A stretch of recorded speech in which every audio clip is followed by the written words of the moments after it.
ભાગ્યો દયેન બહુ જન્મ સમર્જિતે ન. એક શેઠને થયું કે કથા સાંભળવા માટે જવું હોય પણ ગામડે કે બીજે જઈએ તો કથા સંભળાતી નથી, લાવીને ઘરે કથા કરીએ. તે એને ઘરે કથાનું આયોજન કર્યું.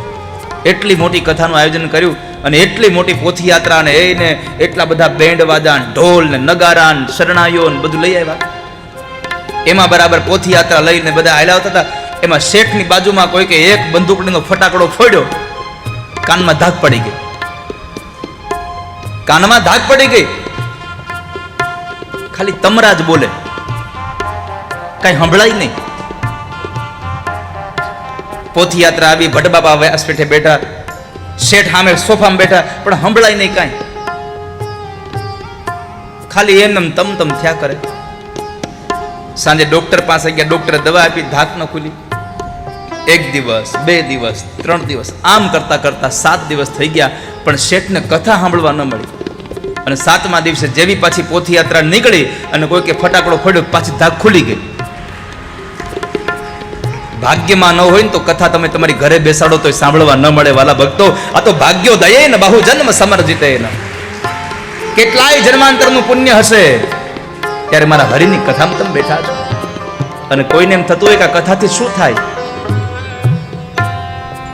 जरा अनुभव कर देखो कि क्या बदलाव आता है. जरा अनुभव तो कर देखो कि क्या बदलाव आता है. कपट सब दूर होते हृदय निर्मल हो जाता है.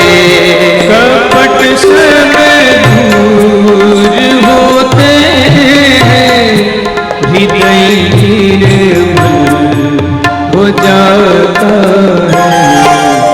इन्हीं सत्संगियों के संग सदा जीवन बिताओ तुम, ये मौका मत गवाओ तुम.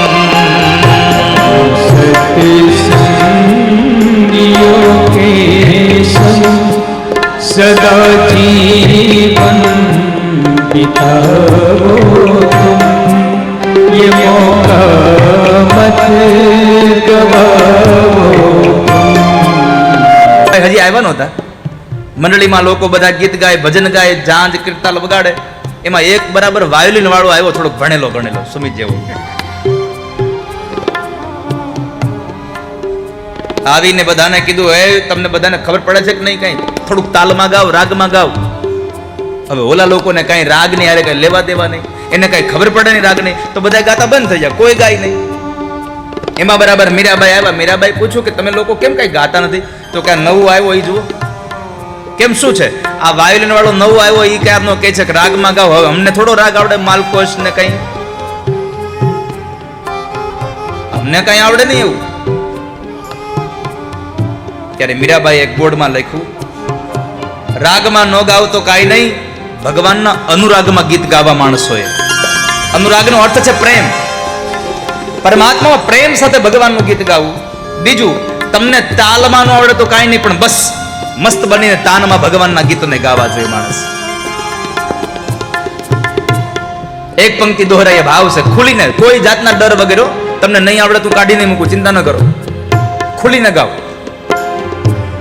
जहाँ सत्संग होता है वहाँ पे नित्य जाओ तुम, ये मौका मत गवाओ तुम.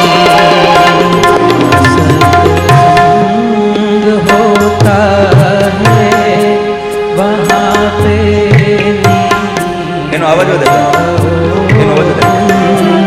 वहाँ पे नित्य जाओ तुम, हमें फुर्सत नहीं कहकर ये मौका मत गवाओ तुम, ये मौका मत गवाओ तुम।